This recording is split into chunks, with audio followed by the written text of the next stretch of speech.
nice day to you. Welcome to Sparks from Open Heavens. I share with you some sparks that I get from the Open Heavens Daily Devotional, written by our Father in the Lord, Pastor E.A. Aldaboye, the General Overseer of the Redeemed Christian Church of God, through the inspiration of the Holy Spirit. Let us pray. Abba Father, we thank you for the beautiful day you have brought us into. Thank you for the amazing privilege to witness today and to be alive in the land of the living.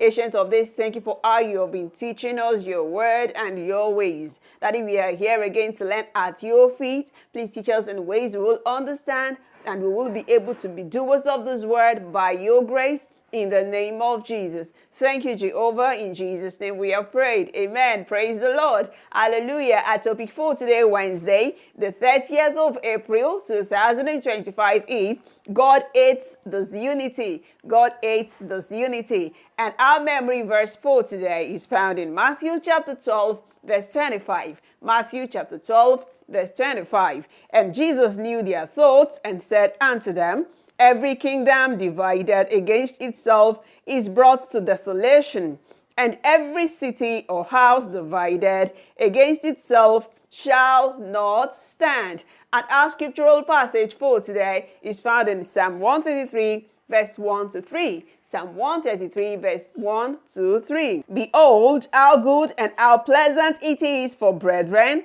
to dwell together in unity. It is like the precious ointment upon the head that ran down upon the beard, even Aaron's beard, that went down to the skirts of his garments, as the dew of Ammon, and as the dew that descended upon the mountains of Zion.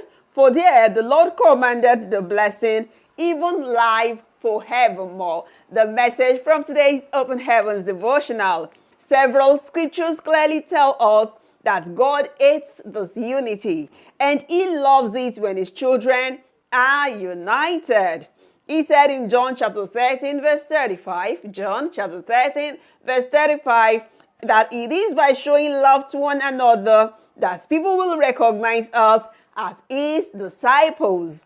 God is so particular about unity that He said that if you come to Him with an offering and remember that your brother has something against you, you must go and reconcile with him before returning to give your offering. As we see in Matthew chapter 5, verse 23 to 24. Matthew chapter 5, verse 23 to 24. God wants His children to be united because He knows that there is little we can achieve individually.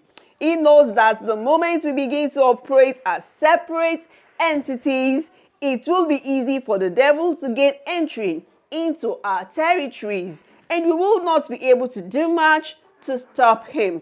Ecclesiastes chapter 4 verse 12, Ecclesiastes chapter 4 verse 12 says, and if one prevail against him, two shall withstand him, and threefold cord is not quickly broken. There are many Christians and Christian organizations around the world. In fact, Christianity is considered to be the most popular religion in the world. Why then are the governments and some nations establishing anti-Christian policies and persecuting Christians?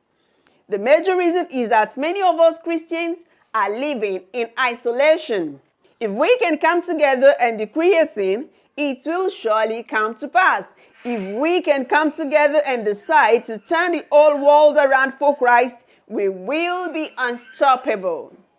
When you look at all the times that there have been revivals in the past, one major thing you will discover is that a significant part of the body of Christ was united. At the upper room, when the disciples were all in one accord, the Holy Ghost came down, and 3,000 souls were saved on that day. The Bible further says in Acts chapter 2, verse 46 to 47, Acts chapter 2, verse 46 to 47, that the disciples were united and more people were added to the church daily. Look within your local assembly. Is there unity among you? Look at the environment where your church is located. Is your local assembly working in unity with the other churches in the community? If we can only put aside our differences and come together to form a united front against the devil, we will discover that nothing will be impossible to us. Our action point for today says, pray for the unity of all the churches in your community and body of Christ as a whole. Pray for the unity of all the churches in your community and the body of Christ as a whole. Our info today is in 24. In 24, I want to be like Jesus. I want to be like Jesus. Praise God. My sparks from today's Open Heavens Daily Devotional. Firstly, is from the first paragraph of today's Open Heavens Devotional. It says that God hates disunity and He loves it when His children are united. So if we are actually God's children, we should hate whatever He hates and love whatever He loves. So if God will love unity, that means we as individuals, we should love unity.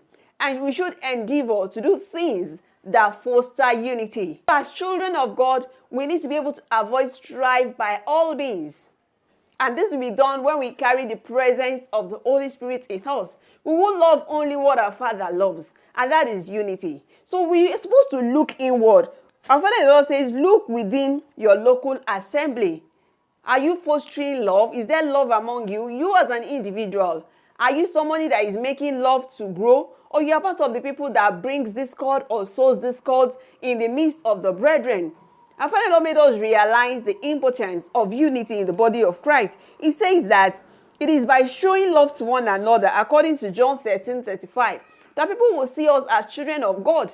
When they are looking at us and they see the kind of the way we speak about our brethren, the way we speak about our fellow church members, the way we speak about the things that we do in our church, maybe you are not in support of it, and the way you just speak against it, they are looking at you, they are watching you, because they don't have Bible to read. Even if they have Bible, they are not reading it. They are watching you as children, as sons and daughters of God. So they are seeing what you do.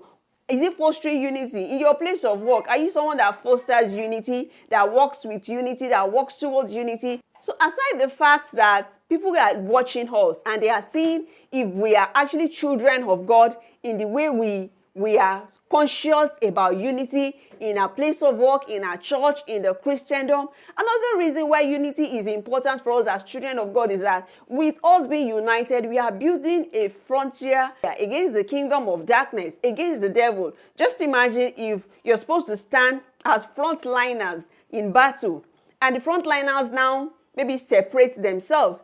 Obviously, you are giving the adversary the opening already to just come straight in and attack. But when you uphold that frontier strongly, and that is why even in football match, when the defense team, when they are actually on their toes, when they are walking, before you'll be able to dribble and you say you don't want to get to the goalpost, it will be very difficult. But let's say the people that are supposed to be the defenders, they are at loggerheads with each other. Obviously, the attackers will just come and they will attack, and the goalpost is not defended. It's defenseless because only the goalkeeper will not be able to do the work. So if as Christians we want our frontiers to be safeguarded, we as the children of God, we must be united. We must hold ourselves together so that we are not giving room for the attackers to come in and attack us. So it is important for us to be united as a church, for us not to suffer attack. The word of God says in Ecclesiastes chapter 4 verse 12, it says, and if one prevail against him, two shall withstand him, and a threefold cord is not quickly broken. So you are not going your separate way so that one will not fall. You are holding hands together. You are united as children of God, as family, and as a church.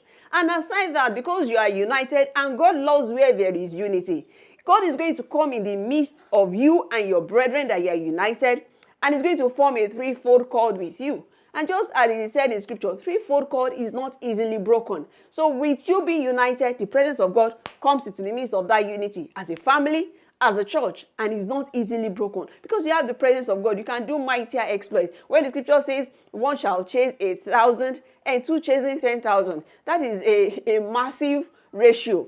And because the presence of God is in the midst of that unity. It's because there is unity in the midst of that too. Father Lord said in the second to the last paragraph of today's devotional, he says when you look at all the times that there have been revivals in the past, one major thing you will discover is that a significant part of the body of Christ was united. We have the example of that in the upper room, and we can have a replay of that even in our churches, in our community. After that, the Lord said we should try and make sure that we should work together in unity with other churches, even around our community.